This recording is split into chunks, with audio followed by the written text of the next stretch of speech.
Hey, thanks so much for joining me. In this episode, we talk to Ann Talks Comics. We're talking about comics, interpretations, our favorite things about them, and going over a bunch of cool stuff. So if you like it, stick around, and if you want to, check out the main video where we talk about all these different things with a bunch of people. So thanks again for joining me, and let's start the video right now. Hi, my name's Scott, and this is my guest Ann from Hi. Twitter and Talks Comics.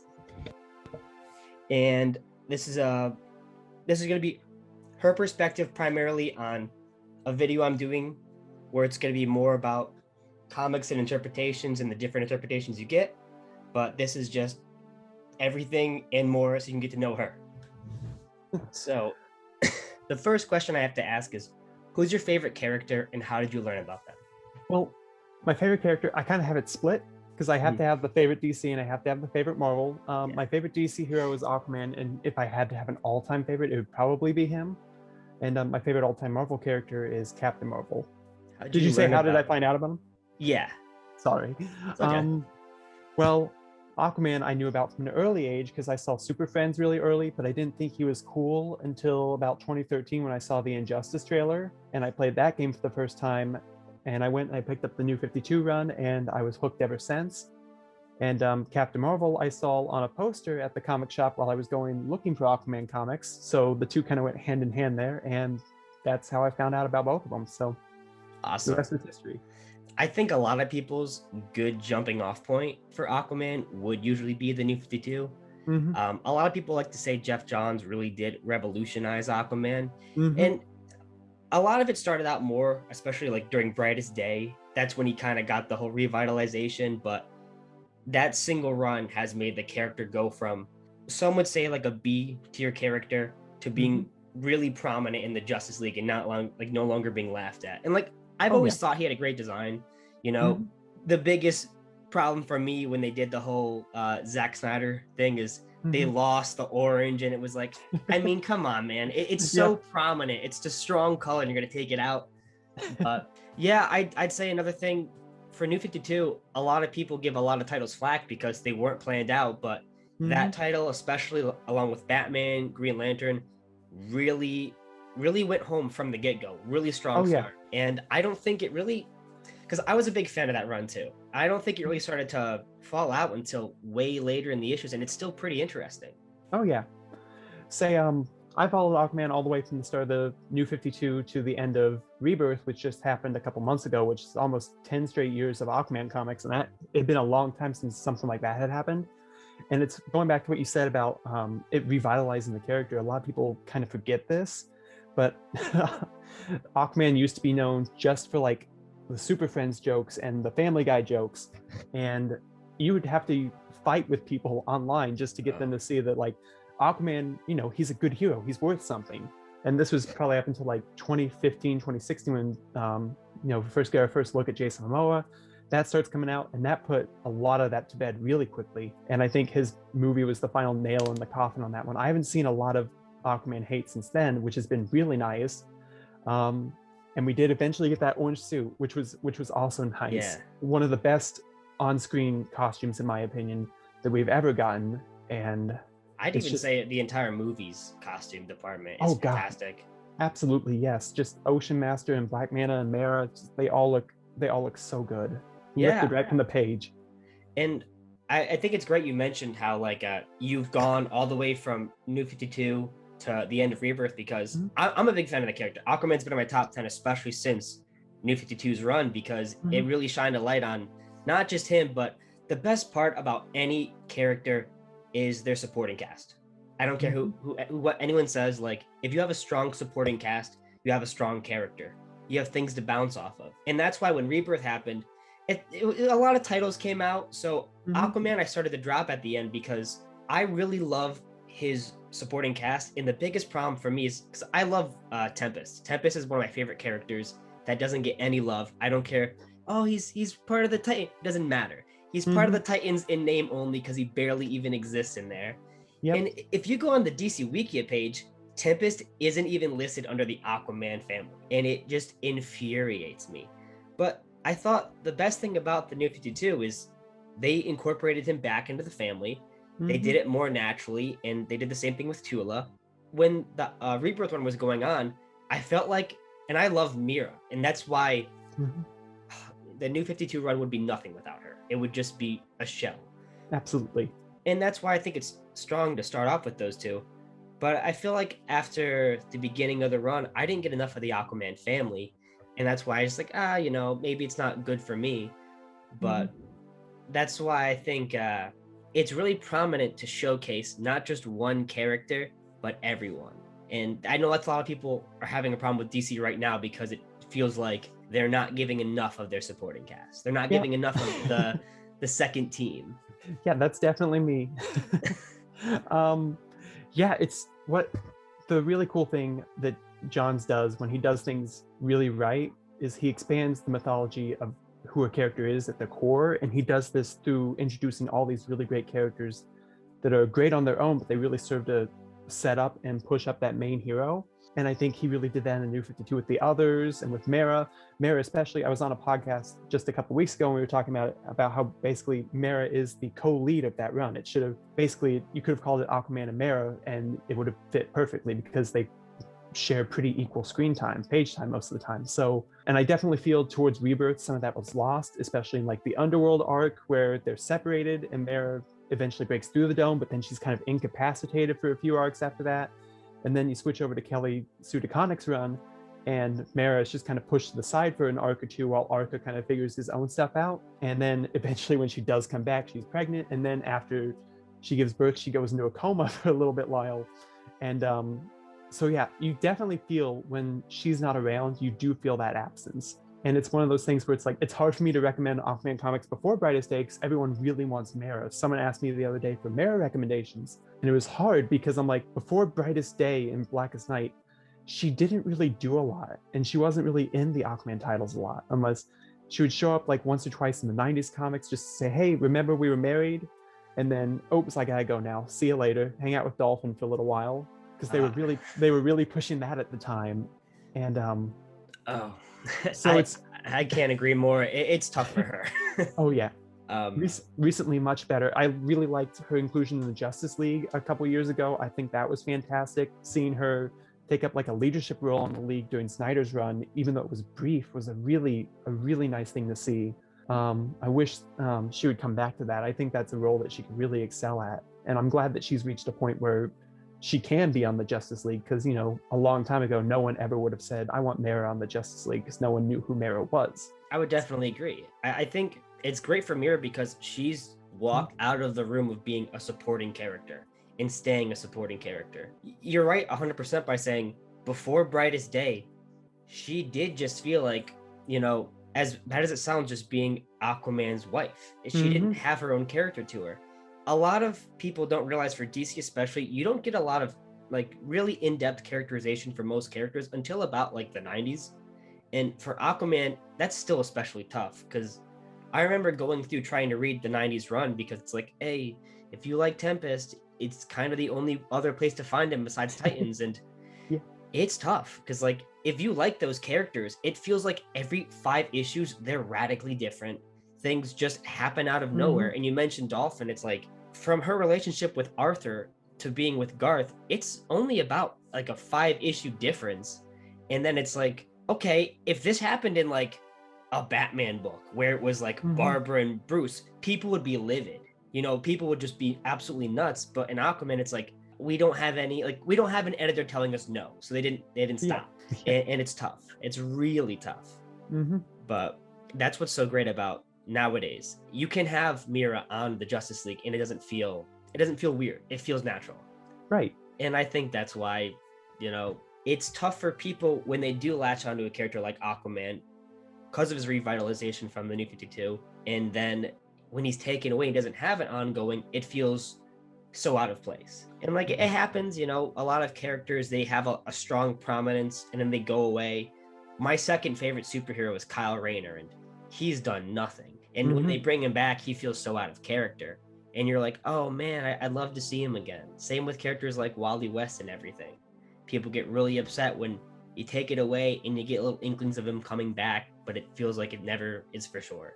That's why DC's tough to really support when there is only so many titles, and you feel like you don't know if your character is going to get one. Mm-hmm. But on the Marvel, you brought up Captain Marvel, which a lot of people unfairly consider a very like controversial character nowadays. Yeah, that's a lot too.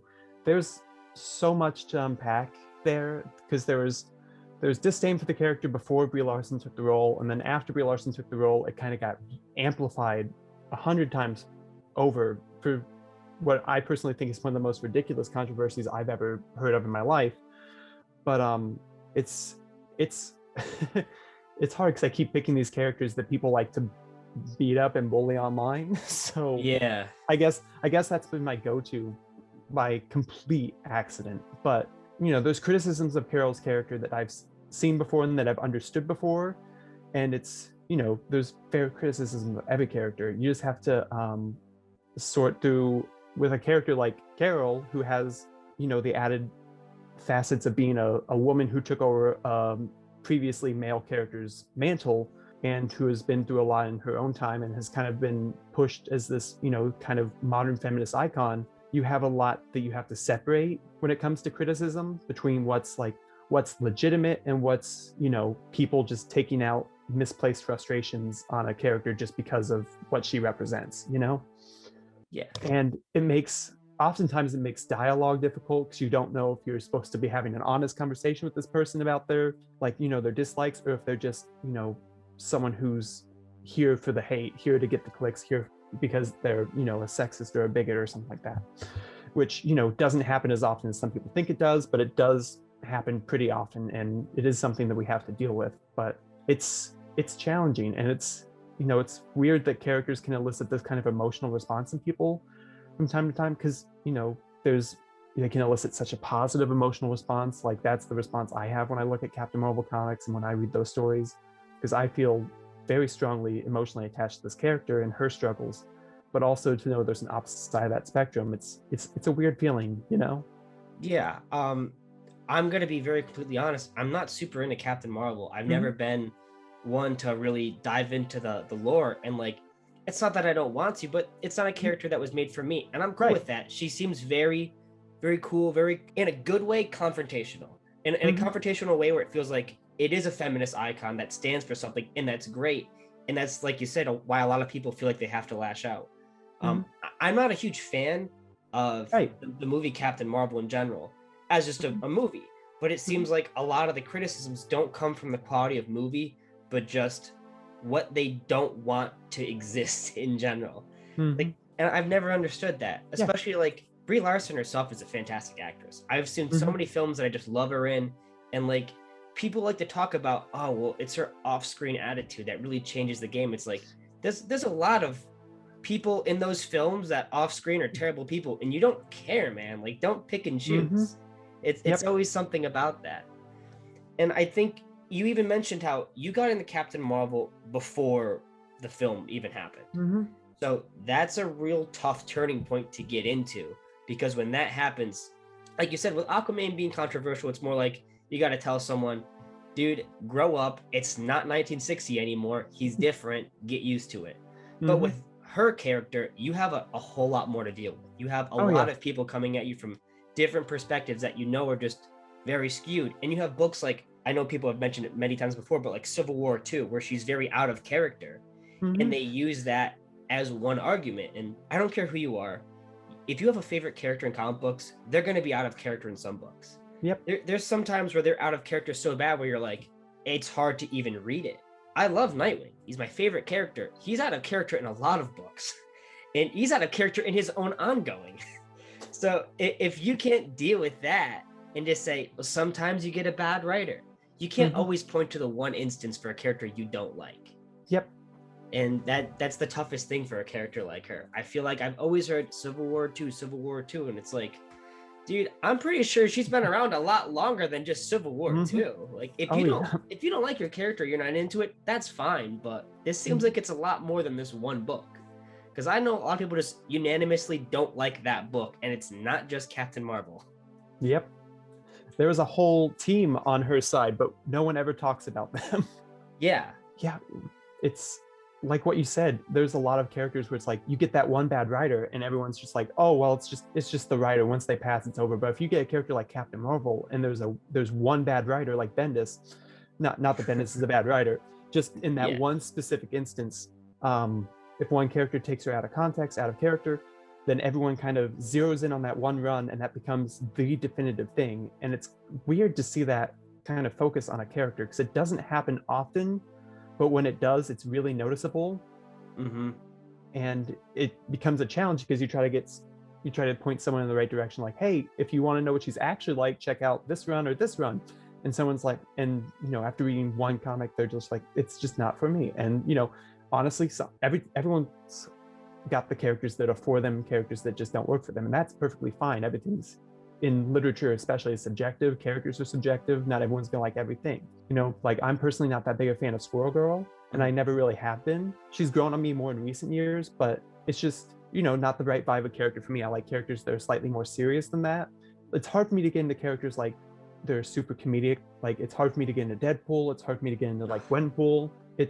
And some people look at me like I'm crazy when I'm saying that, but it all comes down to personal taste. And it's not that there's anything wrong with the character, that I hate the character. It's just that normally they don't work for me. I need to be in like the right mood. I need to be looking for the right story. I need the right creators behind it. And I feel like sometimes there are some characters that aren't allotted that same, that same like luxury, that same, I'm trying to think of the right word for it. Just like completely blanked on what I was going to say. No, I get it though. Like it is really tough for somebody to jump into a book with a new character and then just latch on. Like it's not easy. Like you have your favorites because you've taken your time going into certain books or characters, and once you've been especially engrossed into universes like DC and Marvel, you kind of already know what's going to hit and what's not. You can see new characters that are brought in, and you're like, okay, I can see this being in my wheelhouse, but it's usually easier to tell. When you first get into comics, it's almost like it's random nearly. It feels random. You don't know what's going to hit, and you're like, oh, wow, I never thought that would feel like this before. And it's like you get this sudden spark. You start binging through hundreds of books, and you're like, oh, this is so cool. I'm so glad I found out about them. This is one of my favorites now. But nowadays, once you've been reading for a while, it's like, I kind of get if I'm going to like it or not. Not that it's not exciting, but you're just kind of like, it is what it is. I know me, I know my taste, and this kind of fits. Right. I think you brought up a great example with someone like Bendis, because I think a great example for Bendis in like how he writes Captain Marvel, people will use that against the character. But at the same time, look at what he's doing on Superman. A lot of people are either very for it or very against it, but no matter what, someone can always say, it's just Bendis's take on Superman. Like, if you don't like it, I get it. Why does she not get the same treatment? You know what I mean? Oh, yeah. Yep. Especially like he can straight up monopolize characters, and he had X-Men for years. People, same thing, they'll say like, it's just Bendis on X-Men. What do you like? If you don't like it, it is what it is. Or like, yeah, it really hurt, but he's gone now. But for her, I just don't really get it. I'm not even a fan of the first Civil War, and I'm not over here saying, oh, Tony Stark is just the absolute epitome of being a terrible character. It's like, this is how Mark Millar wanted to write Tony Stark. This is how it is. So I've never understood that. People like to say they enjoy the characters that they're reading, or they enjoy certain writers, but they can't find the distinction. And I think a lot of it has to do with exposure too, because the more people are exposed to different takes of the character, then the easier it is for them to write off a bad run as, what it is, a bad run. Like Superman's been around for forever, so people know exactly how Superman's supposed to act. Meanwhile, a character like Captain Marvel, who's been around for forever, has kind of been shuffled to the side for a lot of her career, had one run in the 70s, and then didn't get seen again in her own comic until the 2000s, in which between then she was bouncing between X-Men titles and Avengers titles, always taking on different names. She went from Binary to Warbird and then back to Miss Marvel before eventually taking on the Captain Marvel title again. And she's had her consistent runs since then, but it's never been like the biggest title at Marvel.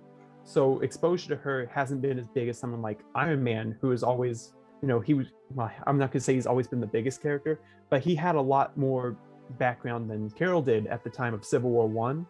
I wish I was around back after Civil War happened, because I would have loved to have seen like how something like our current Twitter sphere would have reacted, and Oh, how long they would have held him accountable. Because there's this culture that's kind of strange sometimes of people holding fictional characters accountable for their actions. I know there's still people who think that Scarlet Witch needs to answer for what she did, which, you know, it always feels weird to me because it's a fictional character. It's just everyone else has moved on. I think they can move on too, but it's, yeah, I think a lot of it has to do with how long they've been around. There's, you know, unfortunately, I think there are other extraneous factors like sex and race and yeah.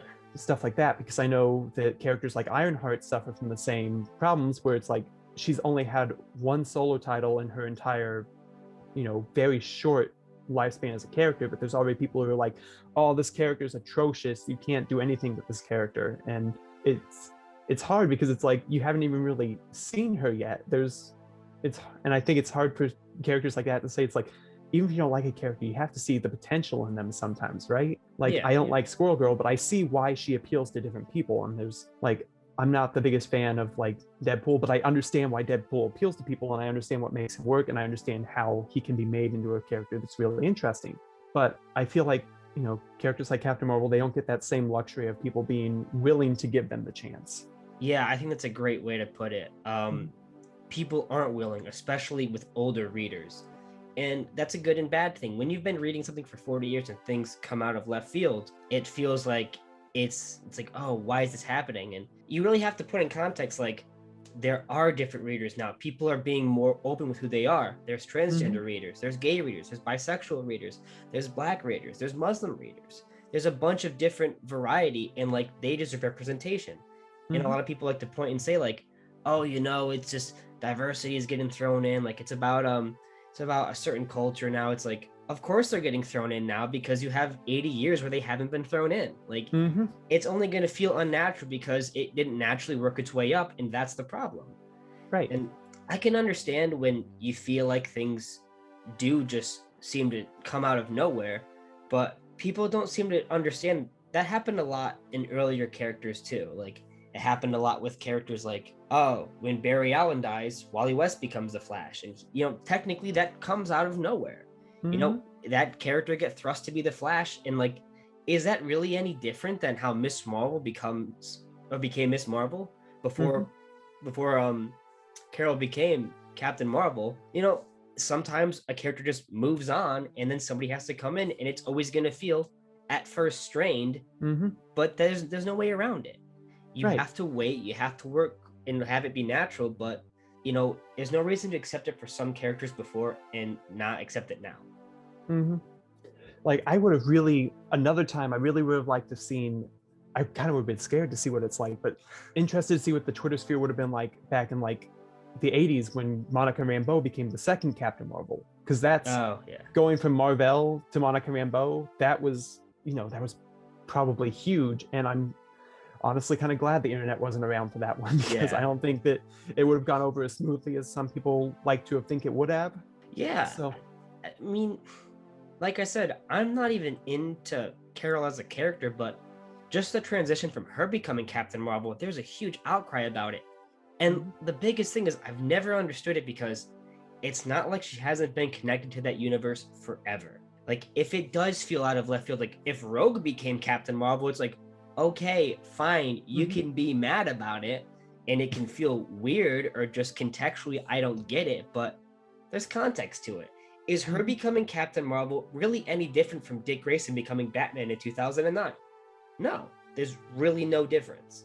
And I don't know, I guess I like to see the arguments that people have on Twitter, and I think especially in your vicinity, I never see a lot of like hot-blooded people coming after each other, or it never feels like too vindictive. I think it's pretty cool to see people just casually discussing their differences, and you really don't get that a whole lot on Twitter if you look around. Yeah. But to see your space be pretty secure is nice, and I like that. Yeah, I do too. But but it's tough because you have to think, like, as horrible as it is, it's probably not the majority. A lot of people do think radically at first, and it takes time to calm down, or sometimes they just don't. And it's tough for characters like that because you love them, you want other people to appreciate them, they just have to take the time. Right. To think about that, if you had to describe those characters in one word, what would you say it would be? Say Carol, I've always kind of defined her as resilient because she's been through so much going through her history, back from all the ridiculousness that happened in Avengers 200, the absolute worst comic of all time. Oh, yeah. And everything that she had to go through with Rogue, losing her memories, and her fall. Her story is basically this rise to really fast stardom and then an immediate drop into like this endless abyss that she was in for like 2 decades, just trying to find her way. And then her crawling her way back up basically until she can get to the level she is now as Captain Marvel.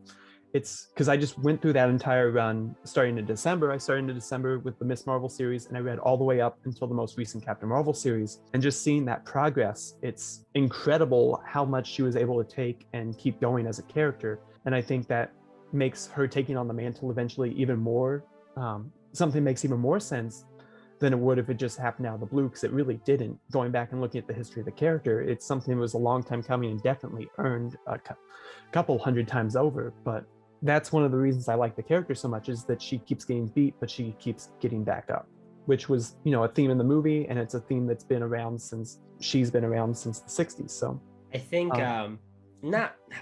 I think a whole lot of people can relate that to almost like the whole underdog story. You have somebody you look up to, and then it takes time for you to get to the same place, and then you not only get to the same place, but you become your own character. And there's really nothing greater than an underdog story. I feel like most people's favorite superheroes or characters in general come from that type of storytelling, because a lot of people can relate with the fact that you have someone you look up to, whether that person is real or fictional. You have a role model, and your goal is to become either like that person or take the lessons from them and shape your own way. And that's why a character like her is so synonymous with that type of storytelling. You want to be that. You want to, you understand that, and you want to make the same decisions she does. Right. You want to make those same decisions, and you want to make some better decisions too. And yeah, I have at my work, I have panels from the end of Captain Marvel #1 from 2012, the part where she's going up into space to release the ashes of her own idol, and the quote from the end of that, which has always been really powerful to me. I have that up just to, kind of remind myself every day, like, to keep going. And that's what the character gives to me. That's awesome. I have something like that too. Forget which issue. I think it's either 54 or 55. I think it's 55. Oh, that's 48. I met Greg Land at a convention, and his artwork on Nightwing is my favorite. And one of the issues has him talking about like how he's been going through a tough spot, and like the old Tarantula, John Law, goes, how you doing today, Grace? And he goes, today I'm actually feeling like I'm gonna have a good day, and I want to keep that with me, or something along the lines of that. And it's like, I took that artwork that he did, I framed it, and I have it in my computer room, because it's just like, that's something I need a daily reminder of. Right. It's always good to have that hands-on inspiration. What's one word you'd use for Aquaman then? Say, there's a lot of obvious ones that I thought about. There's like regal, because he's a king, he's majestic, badass, because that's something that also describes it. The word outsider has always been what I've thought about when I think about Aquaman. When I got into him, I was in high school, and high school's high school. It can be rough sometimes, and there were so many times I felt like I didn't belong. I was on the outside of everything. So they had this character who felt rejected not only by the sea but by the land, by both halves of himself. He belongs to two places, but neither one claims him, neither one wants him. Yet he's still a good person, and he still does the good thing anyway, because it's the right thing to do, no matter what anyone thinks of him. To have a character like that really meant a lot to me. And it's just there's the little dialogue that Mara goes on at the end of I believe it's Aquaman #13, at the very end of the Others story arc in the New 52, where she's telling him to put on the costume because it may just be a costume, but he shouldn't be like the rest of the world. He shouldn't undervalue who Aquaman truly is. And that's always been something that's, always resonated with me, and for the last 8 years hasn't stopped. That's awesome. That's another thing that's super important about his origin, is being an outsider. I know lately everyone talks about how like, half of him is Atlantean, the other half is human. But even in the earlier books, something I've always loved is that him having blonde hair and blue eyes was super impactful because it meant that he was different. Most of the Atlanteans, I'm pretty sure, do just have dark hair. So for him to have that off the bat caps him for being an outsider, which I'm sure a lot of people who grow up differently or especially ethnic can say, okay, I can relate to that. And that makes him a great character to look up to. And that's another reason I like his supporting cast so much is, I mean, the first Aqualad, he has purple eyes, which means to the Atlanteans, it's almost like he's a sign of like the devil. He's just off the get-go, you have to watch out for him. So I'm pretty sure they cast him aside and he has to fend for himself. And Arthur's the first person who finds him and says, I know what that's like. I'm going to teach you, which is great for him. And then the second Aqualad, he's African American. Like it doesn't have to be on the nose anymore. It's like, yeah, you know what it's like to be an outsider, you know? And his father's Black Manta. Can you have it tougher, you know? No. So it's a great thing to have an outsider pick up other outsiders, which a lot of him choosing sidekicks, it's very similar to, you know, Batman with his Robins, but with the Robins, they have tough lives and they're very different dynamic characters, but they don't have one thing that latches onto them that shows how they're an outsider, like those Aqualads. That sets them apart by showing we aren't just tough individuals, but like we've had to grow up very harshly because of these things. And that's one thing the Aquaman family has always showcased, which I think is why he's so strong. What's a property you think that each of these characters really shines outside of comics, whether it's live action or the cartoons? It's one of these is definitely a little easier than the other because Captain Marvel hasn't been in too many other things besides the comics. She's had a couple supporting roles in video games before, a couple supporting roles in like TV shows, and I know there was a Captain Marvel animated show that was pitched at one point, but they never went through with it. So really, the only truly fleshed out and fully realized version of Captain Marvel beyond the comics to me feels like the movie version. And it's hard to comment on how she's going to do in that role because we've only had her on screen twice. She's only had a character arc once, and we won't see her again until next year, I believe, when we see her with two other Marvels, which will be really, really interesting. I think it's pretty easy in that regard because there's only been one version of her that's really received that sort of character treatment. She was around for Avengers Earth's Mightiest Heroes for a little while as Miss Marvel, and she got a decent amount of screen time in that. I went through that mostly about a month or two ago, and she had some solid arcs, but she was basically just there as like the second female Avenger because there was only Janet before. And then she got brought in and she was around, and that's basically about how I describe it. Is she was around. But when you get a show like that and you get more and more characters, they start becoming less and less focused. I don't think she ever got the same like single episode that say like Iron Man or Thor did in the first seasons where it's just focused on them. She was always just a part of the team. So to see her movie meant a lot to me because at least that was something that was completely her own in the main spotlight, completely her own, something that she could own, and that's something that she hasn't had a lot of outside of comics. Yeah, it's also tougher for Marvel. I mean, DC has a lot of adaptations, you know, especially with them having the movie adaptations for not just live action but animated. You can get a lot of variety of characters, but with Marvel, they only try to do the animated movies once in a while and they just stopped after that. Now most of their adaptations either come for something to tie in with like an ongoing film. Like I love the Ultimate Alliance games, but it really bothers me how the third one feels like it's almost it just feels like it's an ad for Endgame at that point. I know a lot of people love Earth's Mightiest Heroes. Oh yeah, but it is pretty much like, you know, the Justice League cartoons. If you do have a favorite character, they possibly show up, but when you only get them for so much, it almost feels like, yeah, they just show up. And it just kind of sucks. Oh yeah, and that's going to the other side for a second. Just think about the times Aquaman's appeared. That's one of the reasons I've never really watched the Justice League animated shows, either one of them, because the Aquaman there is the 90s version. The 90s version is very embittered, and he actually has these weird misogynistic moments in the show, which just kind of come out of nowhere. But it's this version of him that's detached from land almost completely, and very, very uncaring, very apathetic. And it makes me apathetic towards his character in turn. It's just not a, a version of him that I like or that I can relate to. And it's happened a couple times like that, where I think the character works best when you play on both halves of them. And a lot of time in adaptations, they don't really have the want or the time to, give him that sort of depth. So they just make him the generic King of the Seas TM and run with it. You see that a couple times. Going through animated movies, he's only been in a handful. He got his own in Throne of Atlantis, which was honestly, it was a disappointment to me because it left out.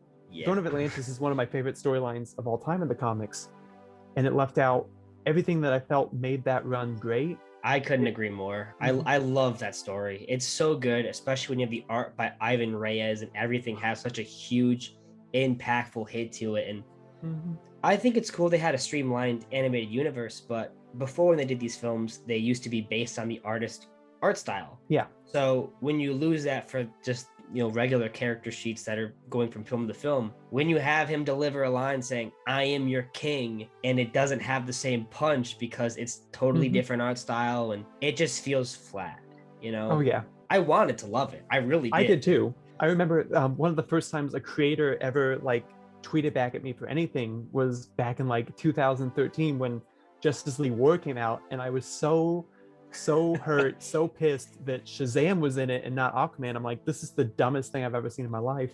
So I tweeted out, I'm like, hey, what's the deal? And I actually had I forget his name, but he's one of either the producer or the director of a lot of the animated stuff. He actually tweeted back to me and said, I think you'll like what we have on tap for Aquaman. And then you didn't. And then we got it. And I'm like, no, thank you. I appreciate it, but can we try again?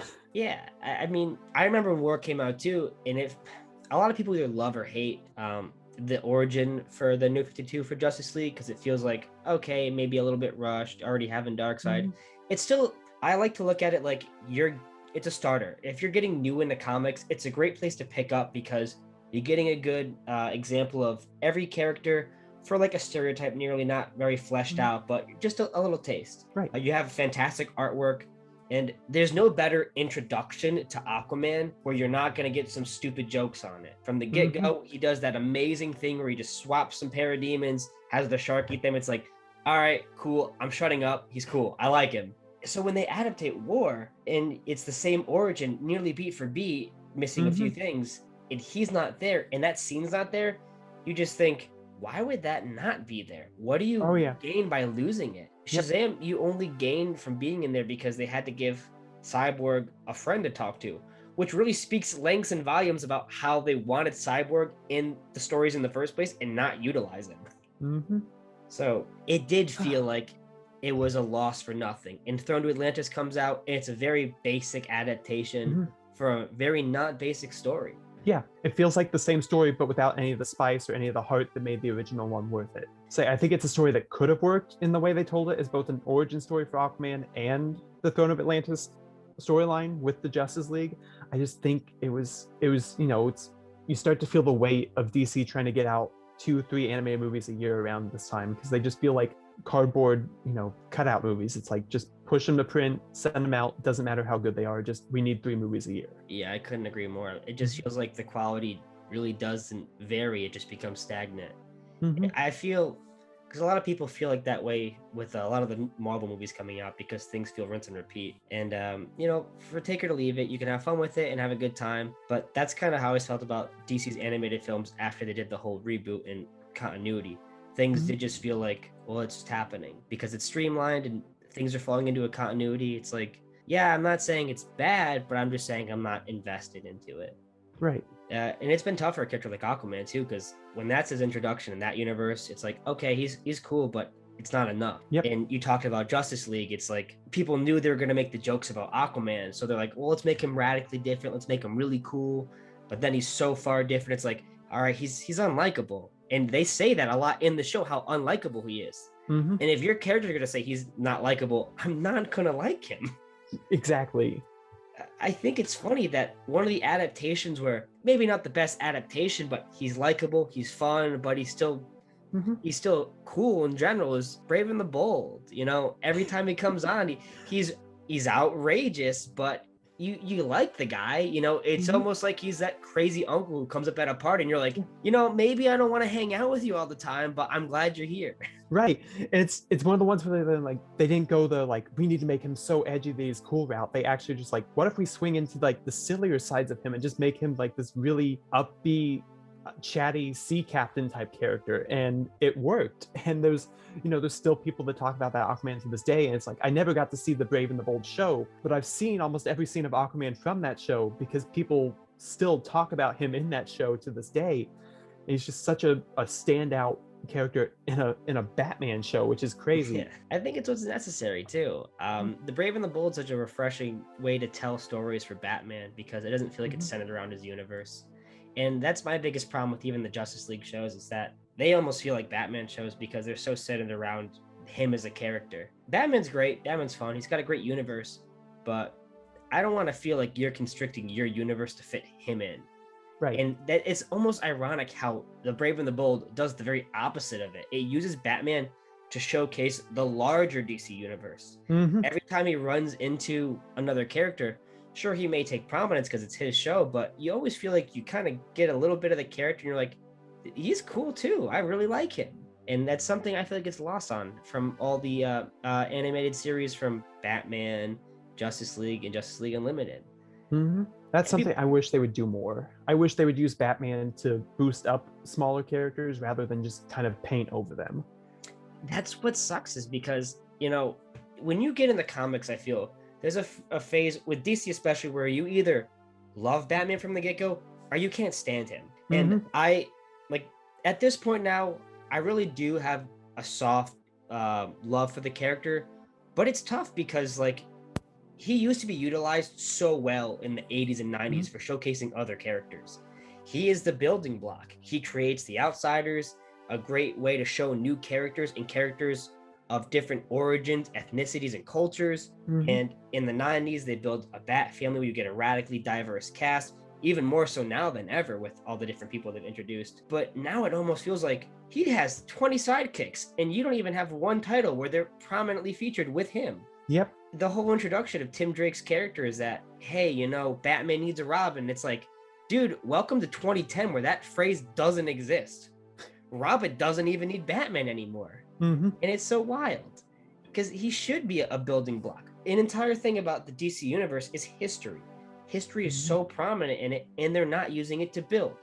New readers want to find characters to latch onto, and it's the same way like if you worked at a new job, you need somebody from the job to teach you what you're doing. That's what they should be doing. They should make new characters where they have old characters introduce this character and make them more prominent and likable.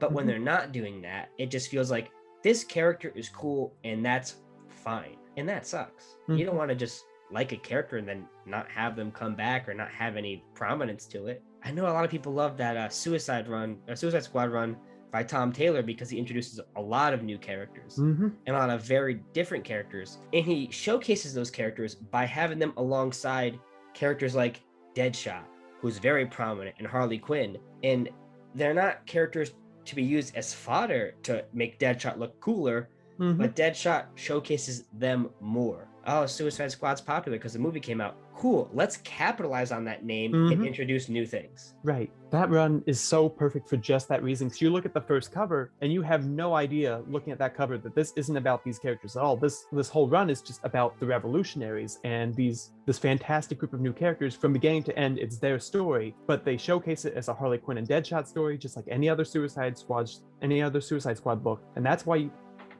old readers will pick up the book. They'll pick it up for those characters, but people stuck around and people talked about the series for the new characters that they loved. They loved Wink and they loved Airy, and just Isn't that funny though? Yeah. Like it's almost like you have to be fooled into finding new things. Like it's so weird how that works.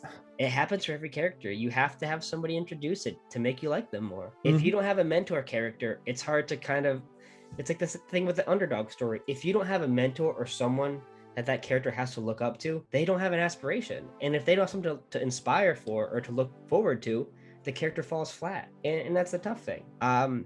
What was it? They introduced Signal not too long ago for Batman. And I always thought the biggest problem was they have a whole storyline where they're going to make him Robin and introduce him, and they really don't utilize that character until I think the Batman and the Outsiders run, where they start to showcase him more. Mm-hmm.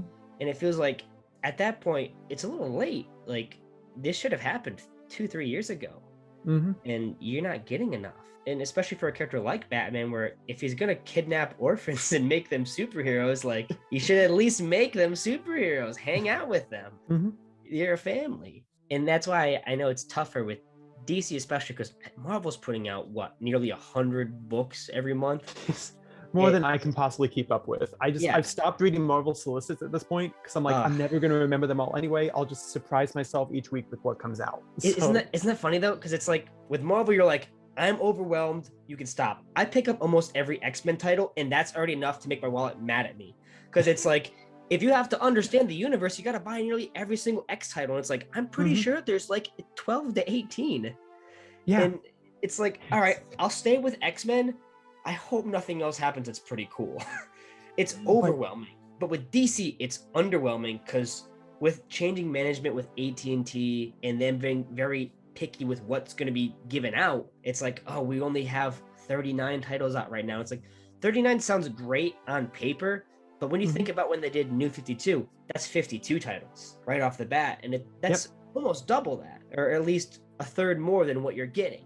And 20 titles can go a long way, a real long way for some readers. And I mean, what is it? You get 10 titles just on Batman? And I think he's got enough cast to say, hey, here's a lot of titles, but at the same time, a lot of other people could be using those. Even if it's just minis, minis can do a lot. If you have a 6-issue mini with some characters, it's just enough for someone to say, all right, how about a little bit more, you know? Just a little bit. Green Arrow's been around almost 80 years, and we're getting the one shot in June. And I'm very excited because I love Connor Hawke, and I haven't seen him in over 10 years. And I really hope a lot of people buy that issue, because if they don't, I won't see him for another 10 more. It's just one of those things where I've been so upset this month because I get to Tuesdays for the last 4 weeks now, and I just hit the state of like almost depression because I get to this point where I'm like, there's DC's putting out like 4 or 5 titles a day, and I'm looking at them, I'm like, I don't know which one I want to buy. I guess it always comes down to, I guess I'll check out this one, or I guess I'll check out that one. And it's like, I can't even keep track anymore because I'm looking at the Batman books and the Superman books, and I'm like, I feel like I saw this last week. I don't know who's doing what. All the Batman stuff is just blended together.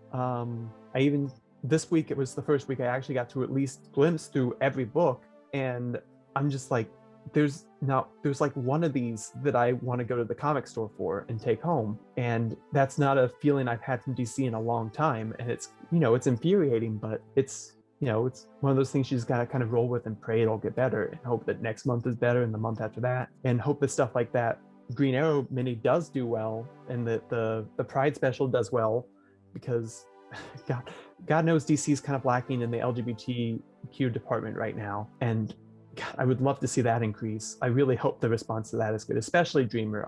I really need some more Dreamer. So there's been a lot of outcry positively for her introduction. And I am not a fan of a lot of the CW shows. I think they have strong starts, but the more and more they go on, it's more disappointing. And this is a character I've heard a lot about being introduced, and I'm like, oh, that's a great idea. I can't believe it's taken them so long to introduce that. And it's so weird that you have a show like that introduce it versus, the comics just bringing a character along where they represent that. But I cannot see how the Pride special won't do well. I think they did a smart job by bringing it up, because one of their biggest problems is bringing up solicits for like, oh yeah, this is coming, and it seems almost too last minute. But when you have it coming up, they have top quality like Jim Lee doing the art for the cover. That itself is going to sell well, which thank God. Yeah. And I think it's really exciting because I can't name another time they've done like a Pride special. Yeah, the last time they did anything like that was when they did their Love is Love special, and of course the circumstances surrounding that were really sad because they did it in honor of the Orlando shooting, to support the victims from that. And you know, it was a great book. It's a heart-wrenching book to go through, but I think that was honestly the last time they did something like that, which is a shame because that was back in 2016. So it's been long overdue, and hopefully this does well enough that they make this an annual thing and that these characters get to shine more going forward. Because one of my complaints coming out of Infinite Frontier is like that scene where Alan Scott comes out to his kids is so fantastic. It's so well written. It's so perfectly executed. It's like I don't have any complaints about it, except for the fact that once that scene's over, I have no idea where to go. Yeah. Because Alan Scott's not appearing in anything, and you're not telling me when he's going to appear next, and we're just, you know, playing out the waiting game. And we finally just figured out last week when Alan Scott's going to appear next, and it's not for 3 more months. And it's that kind of waiting game that's really, you know, I think it's definitely you know, put a lot of like stress on me and a lot of like frustration. I know it's put frustrations on other fans too. And it's like they keep promising us that things will get bigger, but it's a long time coming to get any sort of realization of a lot of those promises, which I think is stressing people out. So I couldn't agree more. And it's even tougher when you think about you have to wait 3 months for the character to come out, and it doesn't feel concrete anyways. You feel like it sucks to feel like they almost are using it as a marketing tool instead of just saying we're just going to do it full send and see what happens and hope people start buying. Like, they have strong characters that have some strong roots, not just in the LGBTQ community, but just a lot of fans love. Like, people love Batwoman, and they struck fire when they created her.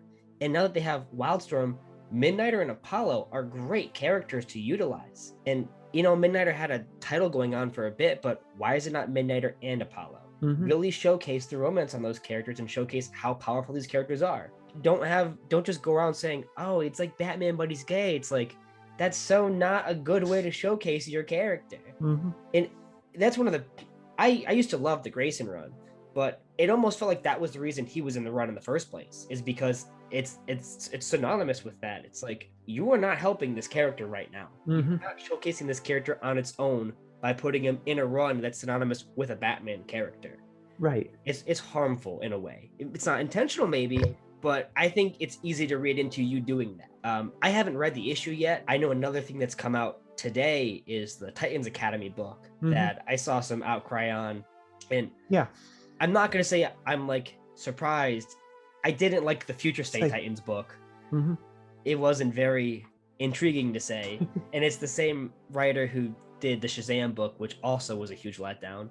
But say the good thing I will say about that is I saw a little bit of it before I got on here, but apparently the writer is very active in the community and is actually reaching out to different people who have expressed, you know, concerns, and has asked them like, hey, what's up with this? Like, I saw some people were concerned about this part. Can you explain it to me? Can you show me what I need to work on in the future? And I think that's really cool that a creator is at a point where they can do that, because I think that's something that not enough writers do, because I feel like they're like, I have to do what I'm going to do for my story, and a lot of times that can put some readers off. But I like that there's that level that it looks like he's willing to learn from things that don't work, which is good, because I had a problem with the book myself. You know, I had some problems with the writing, but I had one specific problem with the way one of the characters was handled. And it seems like he's reaching out and starting to listen to people about stuff like that. So hopefully it's a growing process for him, which is something that's really encouraging to see, and is probably the main encouraging thing I've seen today. So that's cool. I mean, you can only learn from your mistakes. You know, you can't just start off strong. So at least he's somebody that's down to listen to the issues that are being voiced and make progress on it. Let's just hope that the book stays a long time, that he can really develop those things and showcase his writing.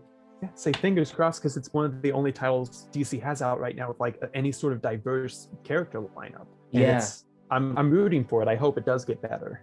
I think that's one of the best thing about the Titans book in general, is showcasing diversity. I used to hate the New 52 run, and I hated it more because I think characters they introduced like Bunker was really interesting, and to have a character that is Latino and gay is really strong and prominent and necessary. And it felt like if you don't have a good book towards it, it hurts the character too. Yep. You know, it sucks when you do have characters you like and the book hurts it to a point where you feel like these characters aren't coming back. I remember Outsiders, the 2003 series, featured Thunder on it. And, you know, they didn't say anything about her being lesbian or anything at the time, but that book showcased it. And it was tough for me because as a Nightwing fan or like an Arsenal fan, it was tough to get through that book. That's some pretty harsh mischaracterization, but you have some awesome characters like Thunder and Grace, and you want to like the book more. It just never picks up more and more, and you almost wish, please get rid of these characters that I don't like, even if they're my favorite characters, and keep this team that is a good dynamic, you know? And you feel like characters are suffering for things that aren't their responsibility. And that's the toughest thing. Bunker still hasn't come back since those two Titans titles. He had, 100 characters on that one shot from Last Stories of the DC Universe of Titans. And it's like, oh, look at all these characters. It's like, I haven't seen Argent in 20 years. And you're just going to show her now? What are you guys going to do? Say, I don't want to say anything, but you should probably check out Academy when you have a chance. Oh, that's I think awesome. you might be happy. Because that's something that Titans needs. Like, I love having a large cast and have mentor figures. And I think Titans is the perfect book for that. So I hope it is going to make me happy. Say, there were definitely some upsides, and that was one of them. So I think another thing with, representation and stuff is another thing that making so many adaptations on characters is important for. And like, you wouldn't get a character like Dreamer unless you had adaptations in general. Even X-23 wasn't created until, X-Men Evolution cartoon. And Harley Quinn, very prominent with the bi community now, but she was created from a cartoon. How much do you think comic characters really benefit from being adapted from the medium and into so many different mediums? I think there's a lot of adaptations. I think a lot of things that we don't understand is that comics in our sphere, everyone talks about comics, everyone knows this, everyone knows what a crisis is, everyone knows what Civil War is. But I think we take for granted that outside of our circles, no one knows these things that we know. And people's exposure to these characters come through those adaptations primarily. So I think what we don't appreciate is how often these adaptations are the sole or the main representation of these characters that people are experiencing. Like when people think The Flash, there's so many people out there who are going to think either Ezra Miller or Grant Gustin, because that's just the version they've seen, because comics aren't as popular or as widespread as we would like them to be. So I think it's very crucial to have good adaptations and to have as many different ones as you can, because this is the only way that a lot of people hear about these characters. And I know that that's a way that a lot of people get into comics to begin with, is like, hey, I saw this show, I would like to learn more about this character. That's what happened with me in Injustice, is I saw Aquaman in the Injustice trailer and I'm like, okay, I might want to check this out. People are saying that he's pretty good. I see people talking about the New 52 run online. I pick up Justice League number 5 and Aquaman number 7, and the rest is history. I think that that's for the comics industry going forward. I think it's something that they need to take advantage of more, because I know the industry, they kind of use it to fuel the movies. I think it should go both ways. I think they should use those adaptations, the video games, the media, to also feedback into the comics, and that way you have this, it feels like it could be like a self-fulfilling, like a self-cycling machine. And I think that's something they're not doing enough, but I think it does happen, and I think it makes those adaptations worth it. I couldn't agree more. I mean, I don't know many people who didn't get into comics from watching something or playing something or just discovering it from some other material. Like, I didn't start reading comics until after I'd watched some episodes of Batman the Animated Series or episodes of Justice League. Comics aren't easily accessible. I mean, the movies are more prominent than ever, but it's a lot tougher to find a local comic shop. When I was younger, there was maybe 4 or 5 around my area, and now it's down to like 3, so it's not easy for someone to go and be like, hey, yeah, I'm 4 right now. My mom's back there. What comics do you have for, I guess, how about Wonder Girl? Like, it doesn't happen. You have to have something that introduces you for most people. And that's why adaptations are so important for these characters. A lot of people make similarities between superheroes and Greek myths because it's a modern day mythology. So, but most people don't even learn about Greek myths from the stories. It's from other things that introduce them, or just movies, TV shows, or just people talking about it. You're going to know a lot more, or you're going to know about Zeus before you ever picked up a book with his name in it. So I think it's cool. And that's what's interesting about comics. You have to almost learn about it before picking up a book. And that's why it is necessary for these characters and for the medium. I also think that's why some characters really cast such a strong persona. Like characters like Spider-Man, Batman, and Superman. I think you could ask almost anybody in the world and they'll have an idea of what that character means. Do you think your characters could cast that same persona? On that level, it would take a lot. But I would never say never, because there was a point where, Iron Man was considered a C-list hero, and now it's everyone knows who Iron Man is. It's just, it took, about 10 years for him to get to the place where he is now, but it can happen for smaller characters. It just, as long as the right care and emphasis is put on them, any character can rise to these different levels of prominence. Like, I couldn't have imagined 5 or 6 years ago that we'd be sitting around, everybody would be talking every Friday about the next episode of a TV show that had Wanda and Vision in it. These adaptations are getting to this point where they are starting to make these characters just regular household names, and that's insane. I don't know if any of them will ever reach the same levels like a Superman or a Batman, but we have gotten pretty close. I would argue that Thor, Captain America, and Iron Man have all been put up there pretty damn close to the like the DC Trinity, and next to Spider-Man.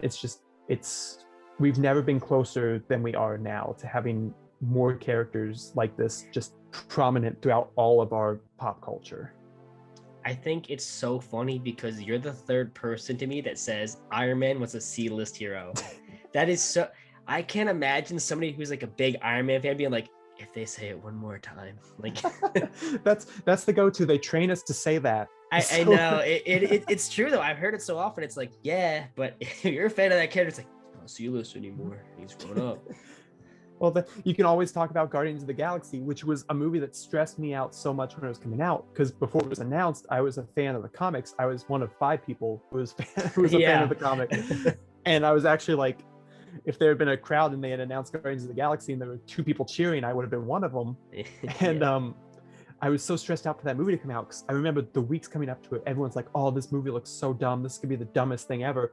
And now everyone and their grandma has a dancing baby Groot on their desk at home. Yeah. And I think that goes to show that there's no such thing as impossible when it comes to these adaptations. You just have to strike gold.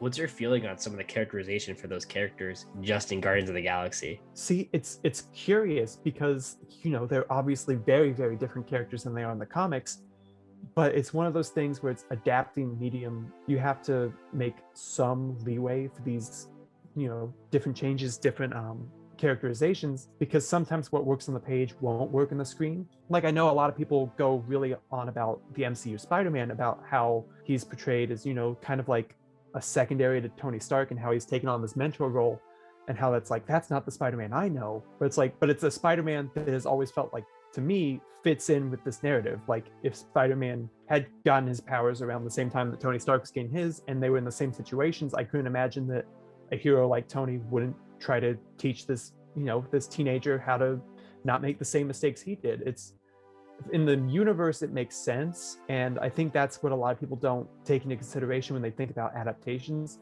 is not everything translates as well as we would like it to be. Like, Drax wouldn't have translated well as a reincarnated jazz musician who just shows up in a pair of blue jeans and it's like, my only thing is to kill Thanos. That's all I got. No, I couldn't agree more. I'm not a fan of the Spider-Man films that came out, but I come off almost like an apologist whenever I hear about it, because it's like, it's not my Spider-Man or whatever. It's like, you have 3 different interpretations of this character. Do you want them all to feel extremely similar? Like, I'm not saying I love the characterization, but you're right, it fits in with the narrative of the story. Is it because a lot of the things push towards Tony Stark a little too much? Yeah, I can see why it can be aggravating, and at some point it does feel like it's overpowering the character of Spider-Man, but I don't think the direction they're going in is so much as bad as it feels like you're getting too much Tony. And that's kind of my problem with a lot of the Marvel Universe. Like, it feels like a lot of things revolve around Tony, and you get kind of sick of it, but it has to deviate at some point. And I think it's so weird that characters like, I usually say Spider-Man, Batman, and Superman because there's so much polarizing conversation between them. Like Wonder Woman, when Wonder Woman came out, nobody was really like, that's not my Wonder Woman as much. I'm sure there's some like assholes or whatever about it, but people are pretty straight up like, that was a good movie and I had a lot of fun. But Mhm. every adaptation you get of either Batman, Superman, or Spider-Man, there's always one side saying, I love it, and there's one side saying, no thanks. No matter Mhm. how much is adapted, what's adapted, they're very poignant with how they feel on these characters. I think it's great how you listed how it has to deviate and there has to be differences from source material.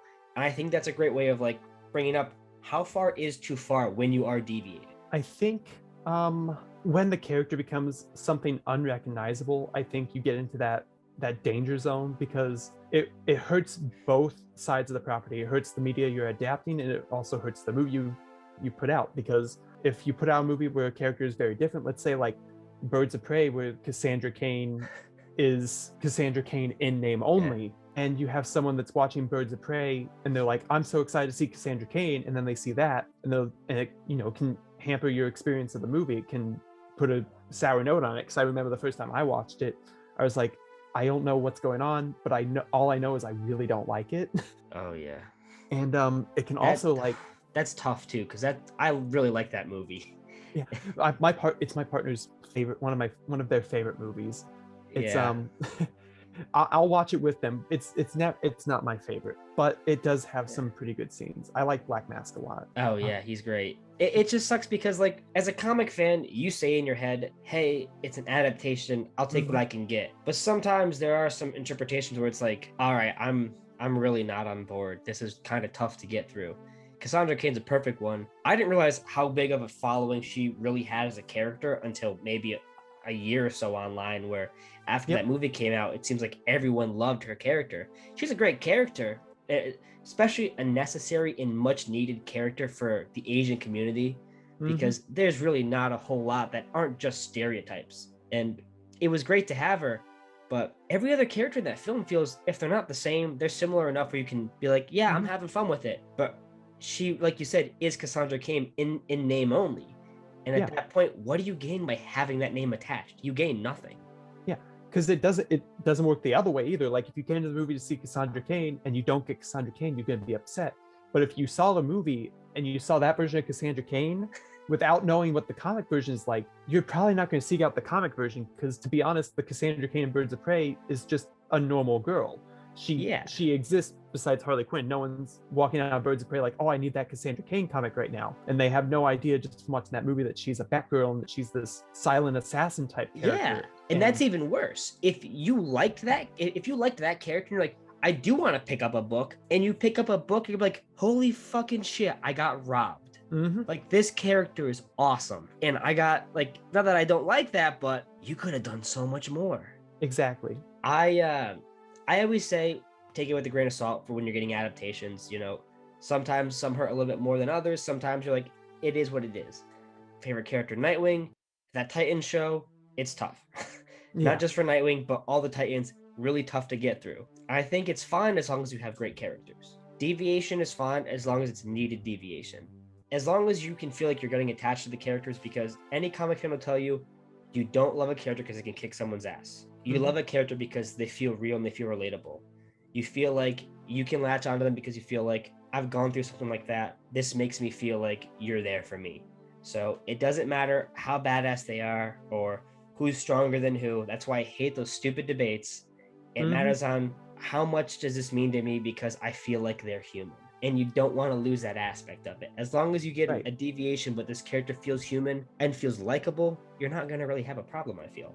Mhm. I think that's a fantastic way to put it. Do you think the medium of comics is different from other mediums, such as books or films, when it comes to adaptations? Because as a comic fan, when someone says, hey, yeah, I don't really have a problem with this being adapted, you almost know they would feel differently if it was their favorite book. Mhm. Say, it's so strange because it's far, far different than adapting, like, let's say, a novel. Like, you're not going to adapt War and Peace the same way you would adapt Nightwing, because in one case you're adapting a story and people know what to expect from the story, and you have to hit those same plot points, you have to hit the same skeletal outline. But with comics, they've just been around for so long and these characters have been in so many stories that you're not adapting a specific story necessarily so much as you are just adapting the character. And that means you can pull from anywhere. And it's like, if you're reading War and Peace, and you're adapting that for a movie, you're not going to pull from other books to add to that movie. you're going to pull from that book and that book alone.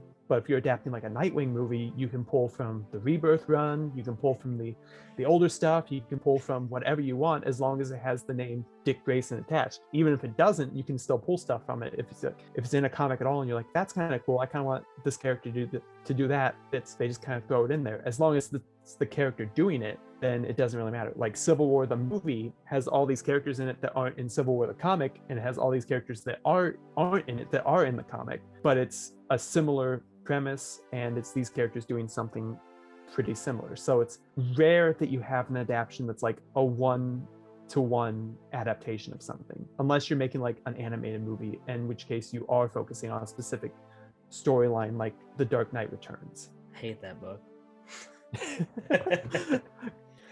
That's a spicy one. That's a spicy take. Ruined Batman for 40 years.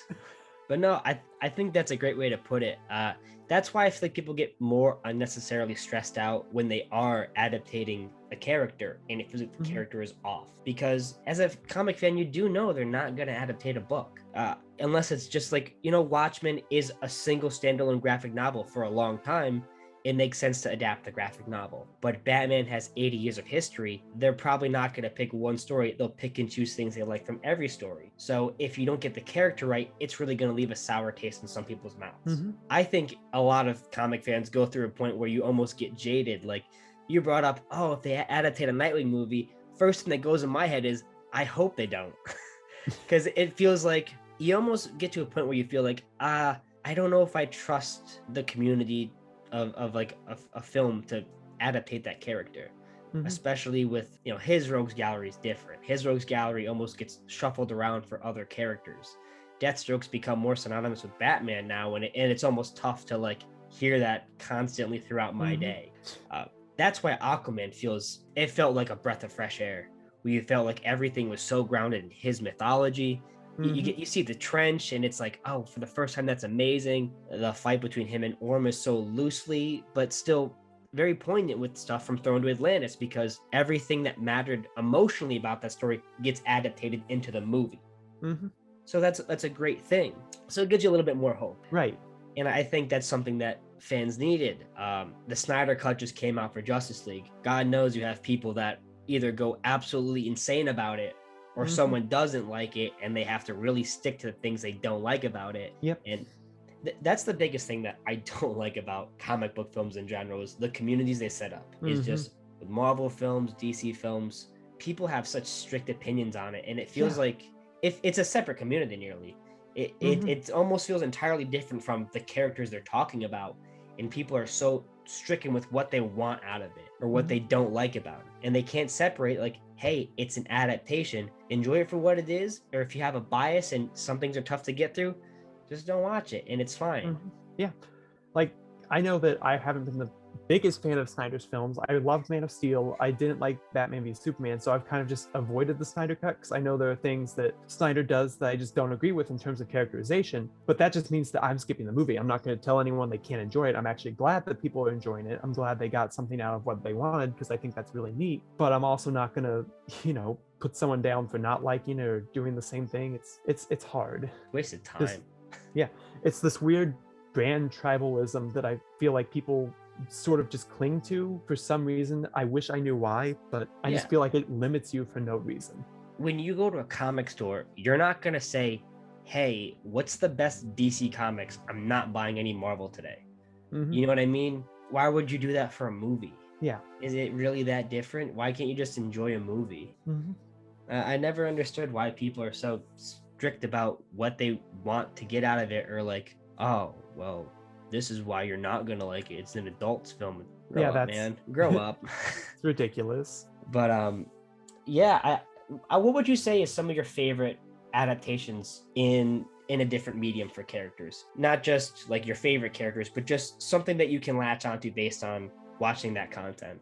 I think if you look at just like the general consensus, I agree with a lot of it. I think that the MCU really nailed the adaptations of Tony Stark and Captain America, because I think they kept what made the characters so unique and special in the comics, but they gave them this level of heart and emotion that we don't really get to see on the pages that often. And just the fact that Tony Stark alone got to have a complete character arc from the beginning of Iron Man 1 to the end of Avengers Endgame is something that is really, really special to me. And I think that if they could do that with all these different characters, which with the introduction of the Disney Plus shows, I think we're really going to start to see more of. Because I feel like the days of Marvel heroes being just side characters is over, because now that, you know, Hawkeye's getting his own show, Black Widow's getting her own movie, I think getting to see all these characters fleshed out is going to be incredible. But I think Tony Stark and Captain America have done it the best so far. Yeah, I think it's so interesting.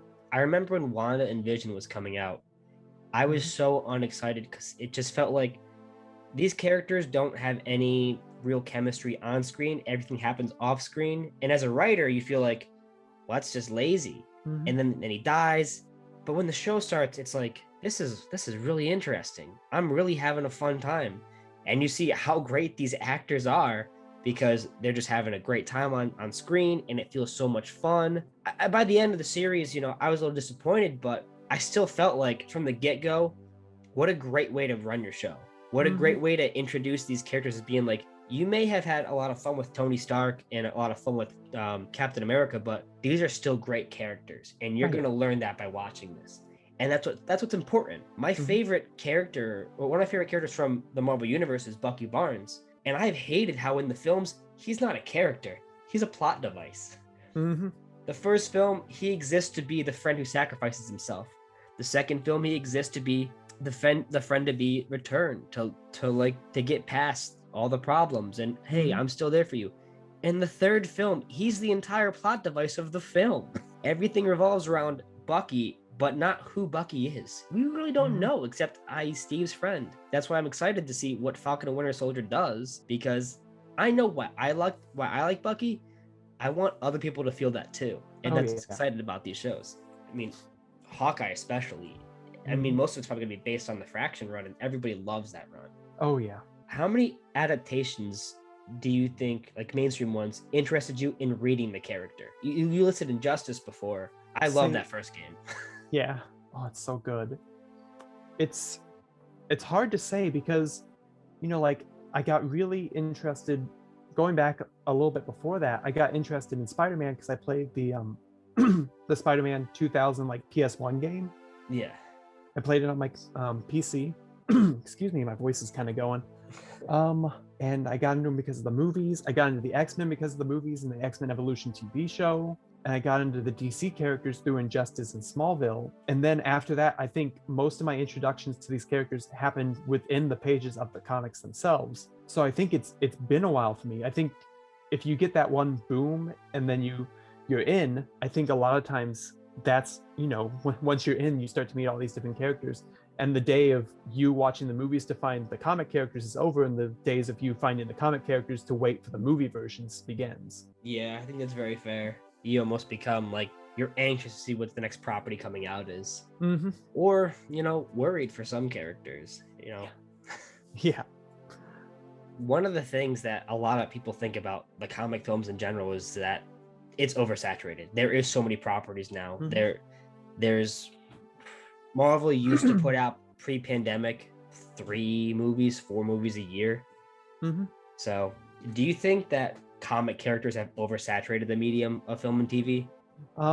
Not even a little, to be perfectly honest. I think that I used to know the numbers better, but there are more movies, just in the movies alone, there are more movies coming out, like, you know, before the pandemic. There are more movies coming out today than there were any other time in history. The movie industry was expanding, and we were getting a lot of really neat and interesting films. And if you look at how many films were on theater screens in a year, Marvel movies actually took up a pretty small percentage of them overall throughout the year, even though there were, you know, 3 movies, because a movie's probably on screens for about a month and a half, and then it's gone. And it's only on the most number of screens for that first week or two, and that number just goes down each and every week. There's still a lot of other properties out there that were getting time and getting attention, despite the fact that there were so many Marvel movies. And I think the same can be said for like TV shows.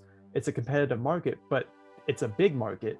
So even though we have, you know, 5 comic shows, we still have plenty of other shows to watch too. Yeah, I think that's fair. There is so much content you're getting nowadays. I think to some people, it almost feels like, I can understand why they're saying they're getting too much superhero content. Mhm. I mean, I honestly feel like that sometimes too, because if you're getting an overabundance, it's not just quantity I do want quality. Mhm. I mean, that's why the show Doom Patrol I love, because it felt like a lot of these characters feel real and emotional. And I can understand when people get a little too jaded about it's another superhero property. Mhm.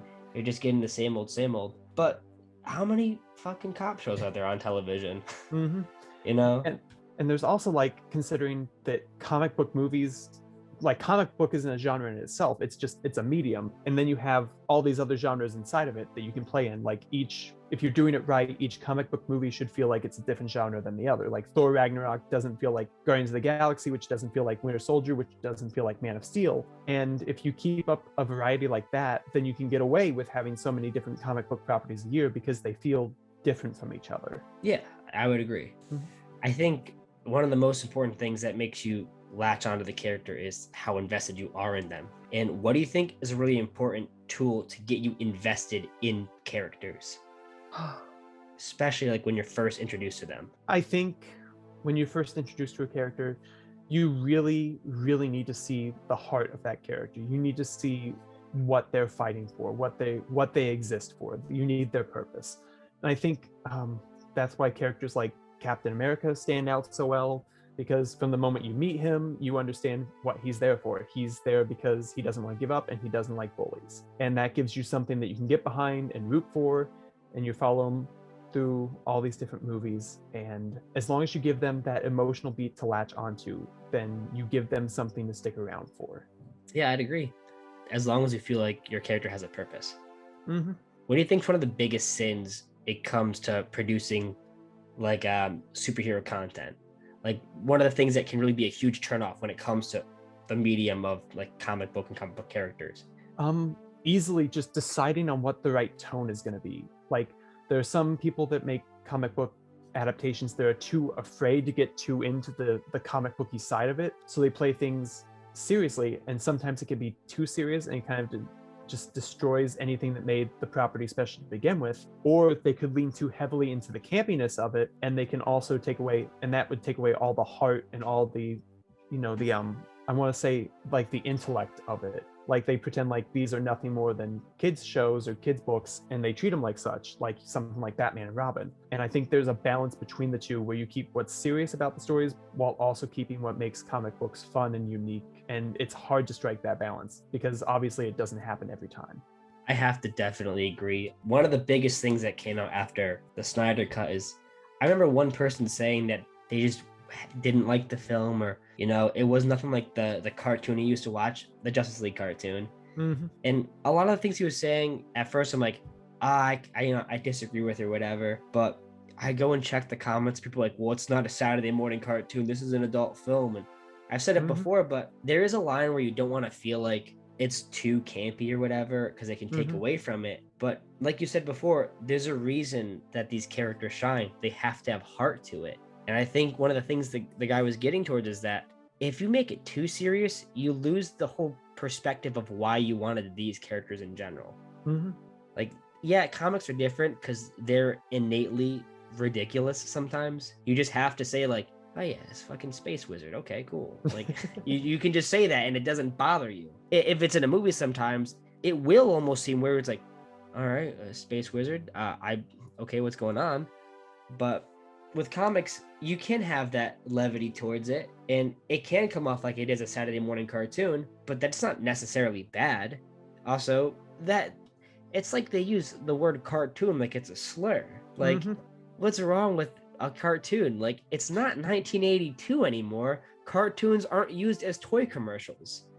You have a bunch of writers trying to develop pretty decent stories and have fun with it and progress. Yep.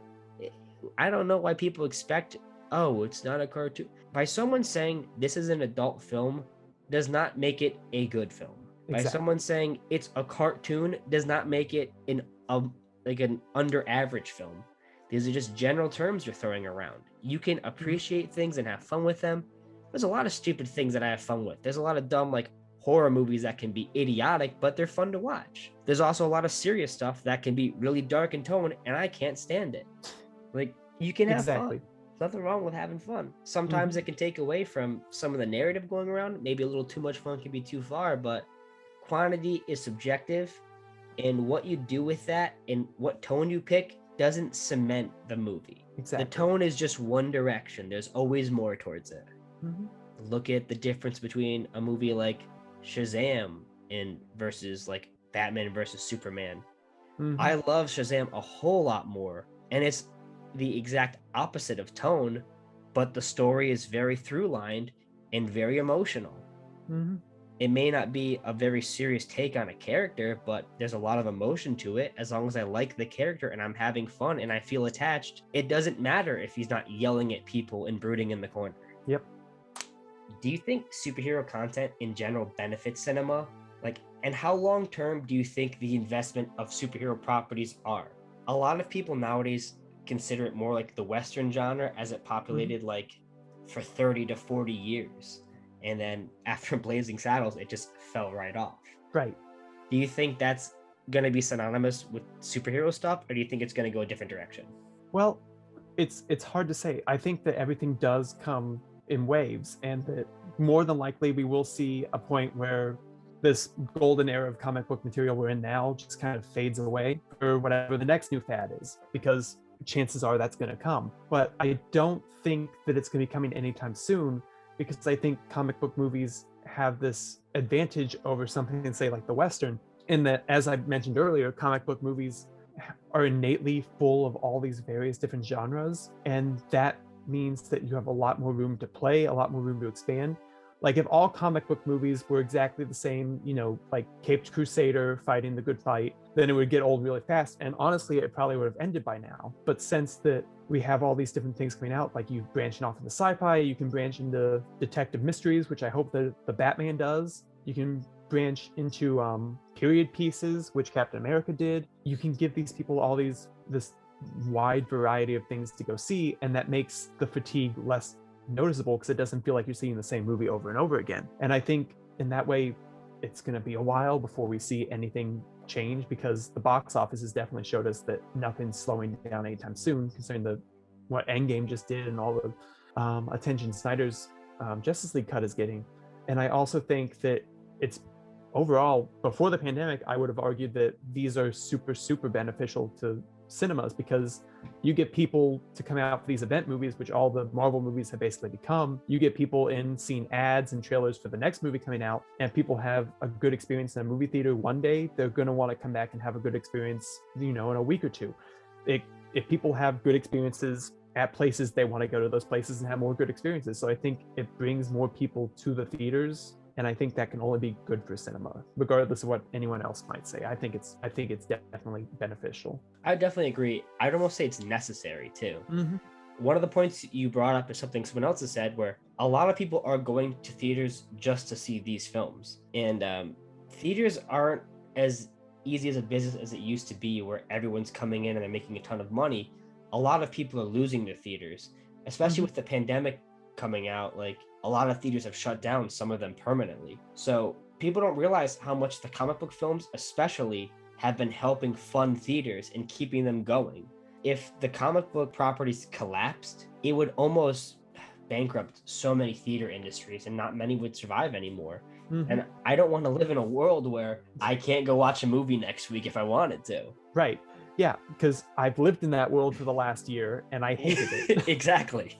You get these popcorn movies and people like to, they like to trash on them because they're popcorn movies. But guess what? The popcorn they're buying for those popcorn movies is what's keeping that theater in business, so you can come back around Oscar time and watch Parasite and Jojo Rabbit and all the fun stuff that we like to see around then. There's room for both these movies, and something that's good for one can only be good for the other. Getting people excited to see movies means they're excited to see movies. I couldn't agree more. I mean, I love a nice Oscar film, but first of all, it's tough to get them in theaters most of the time anyways.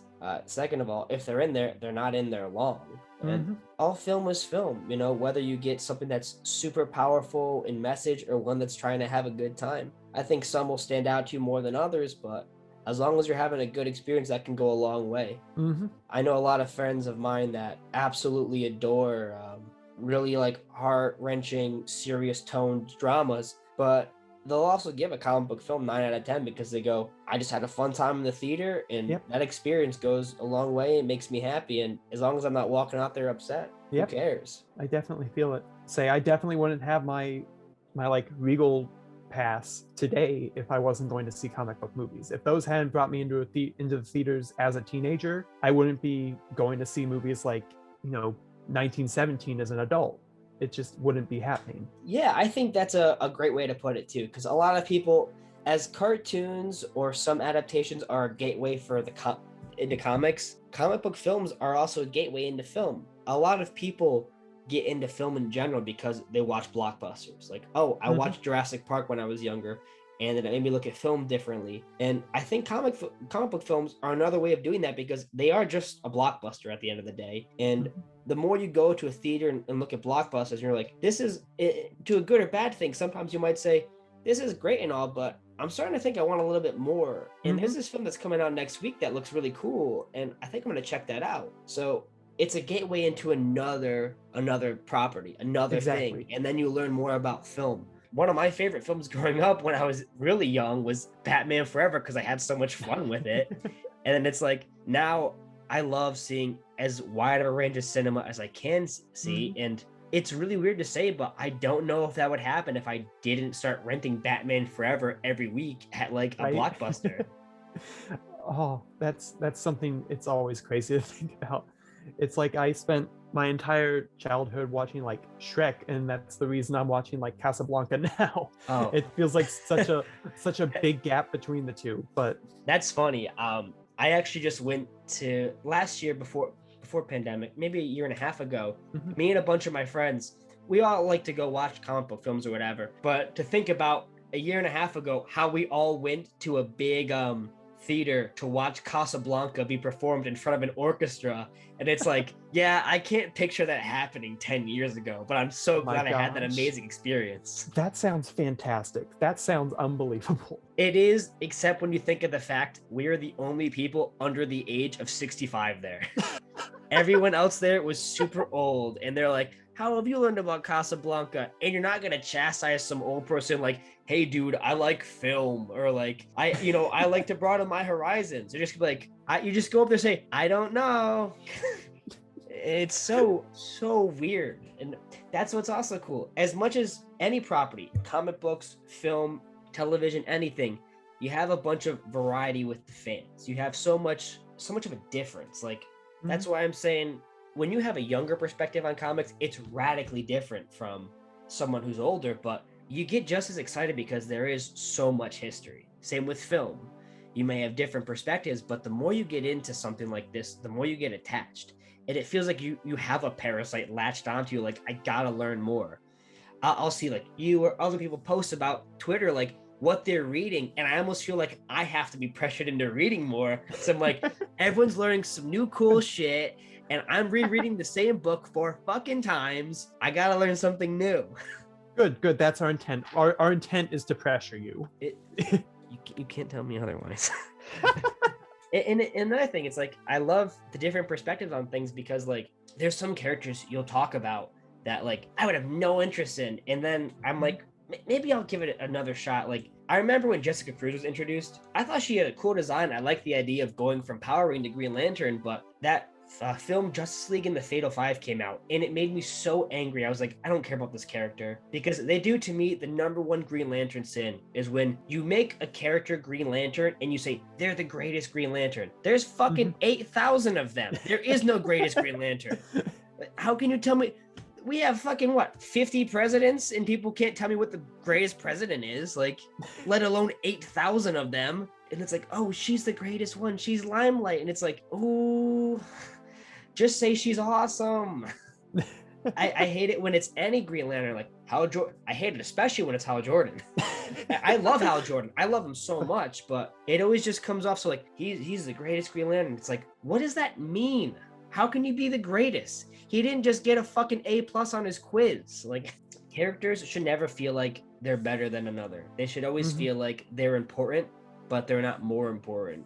And that's why when that movie came out, I'm like, you're telling me no other Green Lantern matters because she's the best, in essence. And that makes me so turned off from the character. Mhm. And now I see people going through researchers talking about how much they like the character, and it's like, you know what? Yeah, she is really cool, and I got to read more about her. I can't just love the Green Lantern universe and have some shitty film try to tell me that I shouldn't be Mhm. interested. And I think that's what's really cool.